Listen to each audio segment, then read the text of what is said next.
10ஆம் நூற்றாண்டில் ராஜராஜ சோழன் கட்டிய தஞ்சை பெரிய கோயில் தமிழர்களின் சிறப்பு வாய்ந்த கட்டிடக்கலைக்கு சான்றாக உலகளவில் இன்றும் போற்றப்படுகிறது. அந்த வரிசையில் சோழர்கள் தமிழ்நாட்டின் வேலூர் மாவட்டத்தில் உள்ள மேல்பாடி என்ற கிராமத்தில் முற்றிலும் கருங்கல் கொண்டு நிறுவிய 2 அற்புத ஆலயங்கள் அருகருகே அமைந்துள்ளன. தற்போது மேல்பாடி என அழைக்கப்படும் இந்த கிராமம் பழங்காலத்தில் வரலாற்று புகழ்மிக்க சிறிய நகரமாக இருந்துள்ளது. சோழ மற்றும் ராஷ்டிரகூட ராஜ்யங்களுக்கு எல்லை பகுதியாக இருந்தது. சோழர் காலத்தில் இந்த நகரம் ராஜஸ்ராயபுரம் என்று அழைக்கப்பட்டது. எதிரிகளின் தாக்குதலில் இருந்து சோழ வளங்களை பாதுகாக்க இந்த நகரம் ஒரு பாதுகாப்பு அரணாக பயன்படுத்தப்பட்டது. மேல்பாடி பாலாற்றின் அருகே பொன்னையின் மேற்கு கரையில் உள்ளது. சென்னையிலிருந்து சுமார் 130 கிலோமீட்டர் தொலைவில் உள்ளது. சென்னையிலிருந்து வேலூர் செல்லும் சாலையில் ராணிப்பேட்டையை கடந்து சென்ற பின் SH 124A மாநில நெடுஞ்சாலையில் திருவலம் வழியாக சுமார் 15 கிலோமீட்டர் சென்றால் மேல்பாடி கிராமத்தை அடையலாம். முதல் ஆலயமானது சிவபெருமான் சோமநாதீஸ்வரர் என்கிற திருநாமத்துடன் எழுந்தருளிய காரணத்தினால் சோமநாதீஸ்வரர் ஆலயம் என்று அழைக்கப்படுகிறது. இரண்டாவது சோழீஸ்வரர் ஆலயம் என்று அழைக்கப்படும் பள்ளிப்படை. பள்ளிப்படை என்பது வீரத்துடன் போர் புரிந்து இறக்கும் மன்னர்களுக்கு அமைக்கப்படும் கல்லறை ஆலயம் ஆகும். இது அரிஞ்சய சோழரின் கல்லறை சன்னதி. இந்த 2 ஆலயங்களும் எதிரெதிரே அமைந்துள்ளன. தற்போது இந்திய தொல்லியல் துறை இந்த ஆலயங்களை பராமரித்து வருகிறது.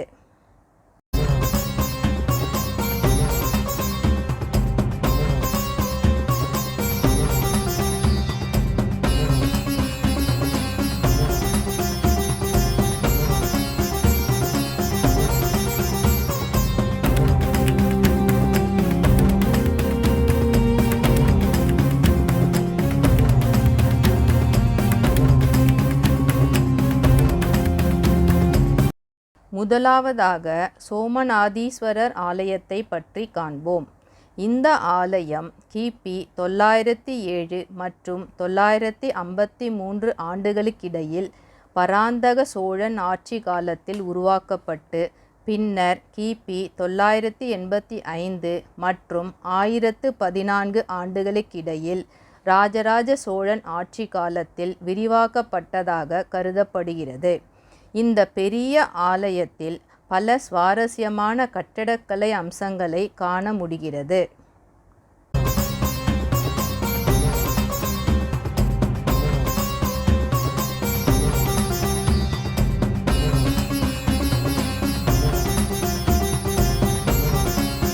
தெற்கு நோக்கி அமைந்துள்ள ஆலயத்தின் வெளிப்புற நுழைவாயில் கோபுரம் இல்லாமல் காணப்படுகிறது.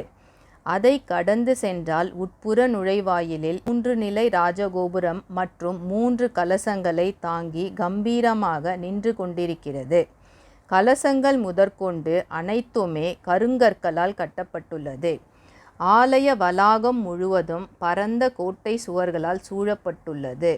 இந்திய தொல்லியல் துறை பணியாளர்கள் பிரகாரங்களில் புற்களை வளர்த்து மிக அழகாக பராமரித்து வருகிறார்கள். ராஜகோபுரத்தை கடந்து சென்றதும் எதிரே விநாயக பெருமான் அற்புத காட்சி தருகிறார். வெளிப்புற பிரகாரத்தில் தனி கருவறை மண்டபத்தில் அமைந்துள்ள சந்நிதியில் அம்பாள் தபஸ்கிருதாம்பாள் என்ற திருநாமத்துடன் அருள்பாலிக்கிறாள். அம்பாள் சந்நிதியை கடந்து சென்றால் தனியே நவக்கிரக சந்நிதியும் உள்ளது. ஆலயத்தில் யாகசாலை, பாகசாலை மற்றும் பல மண்டபங்கள் காணப்படுகின்றன. மூலவர் மண்டபத்தில் நுழைவதற்கு முன்பு பிள்ளையார் மற்றும் வாகனங்களுடன் காட்சியளிக்கும் சப்த கன்னிகையர் ஆகியோர் உள்ளனர். வீரபத்ரர், பைரவர், சூரியன், சந்திரன் மற்றும் நாகதேவதைகளின் சிலைகள் நிறுவப்பட்டுள்ளன. அவர்களை தரிசித்த பின்னர் கருவறையை அடைகிறோம். அங்கே மூலவர் சோமநாதீஸ்வரர் பிரம்மாண்டமான சிவலிங்க தோற்றத்தில் அற்புதமாக கிழக்கு நோக்கி அருள்பாலிக்கிறார். மண்டபம் முழுவதுமே கருங்கற்களால் உருவாக்கப்பட்டுள்ளது. மூலவர் கருவறை மண்டபத்தை சுற்றி பிள்ளையார், தட்சிணாமூர்த்தி, லிங்கோத்பவர், பிரம்மா மற்றும் துர்க்கை ஆகியோர் அருள்பாலிக்கின்றனர். அந்த காலகட்டத்தில் ஆலயத்தை எதிரி மன்னர்கள் சேதப்படுத்தி விடுவார்களோ என்ற அச்சத்தில் இந்த ஆலயத்தை மறைத்து அதற்கு முன்பாக வேறொரு சிவலிங்கம் மற்றும் நந்தியை நிறுவி உள்ளனர். இந்த சிலைகளை எதிரிகள் சேதப்படுத்தி உள்ளனர். அவற்றை நாம் இங்கு காண முடிகிறது. ஆலய நடை திறப்பு நேரம் காலை 9 மணி முதல் மாலை 6 மணி வரை. அடுத்ததாக சோழீஸ்வரர் ஆலயம் என்று அழைக்கப்படும் அரிஞ்சய சோழனின் கல்லறை ஆலயத்தை பற்றி காண்போம். அரிஞ்சய சோழன் தக்கோலம் அருகே நடந்த போரில் இறந்தார். அவரது பேரன் ராஜராஜ சோழன் கிபி 1014ஆம் ஆண்டில் அரிஞ்சய சோழனின் சமாதியின் மேல் இந்த ஆலயத்தை கட்டியதாக கூறப்படுகிறது. சோமநாதீஸ்வரர் ஆலயத்திற்கு எதிரே அமைந்துள்ள சோழீஸ்வரர் ஆலயம் சிறிய ஆலயமாகும். சோழர் கால ஆட்சியின் பல கல்வெட்டுகளை ஆலயத்தில் காண முடிகிறது.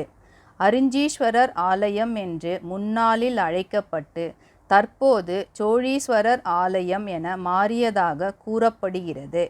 கிழக்கு நோக்கி அமைந்துள்ள ஆலயத்தில் ராஜகோபுரம் இல்லை. உட்புற நுழைவாயிலில் இந்திய தொல்லியல் துறை பணியாளர்கள் புற்களை வளர்த்து மிக அழகாக பராமரித்து வருகிறார்கள். மூலவர் சோழீஸ்வரர் பிரம்மாண்டமான சிவலிங்க தோற்றத்தில் அற்புதமாக அருள்பாலிக்கிறார். இந்த மண்டபமும் முழுமையாக கருங்கற்களால் உருவாக்கப்பட்டுள்ளது.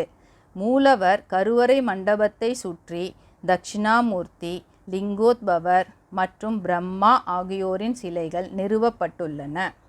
இந்த ஆலயம் தினமும் காலை பூஜைகளுக்காக திறக்கப்பட்டு பூஜைகள் முடிந்தவுடன் மூடப்படுகிறது. நீங்கள் ஆலயத்திற்கு செல்ல வேண்டுமானால் சோமநாதீஸ்வரர் ஆலயத்தில் உள்ள குருக்களை அணுகினால் அவர்கள் அதற்கான ஏற்பாடுகளை செய்வார்கள்.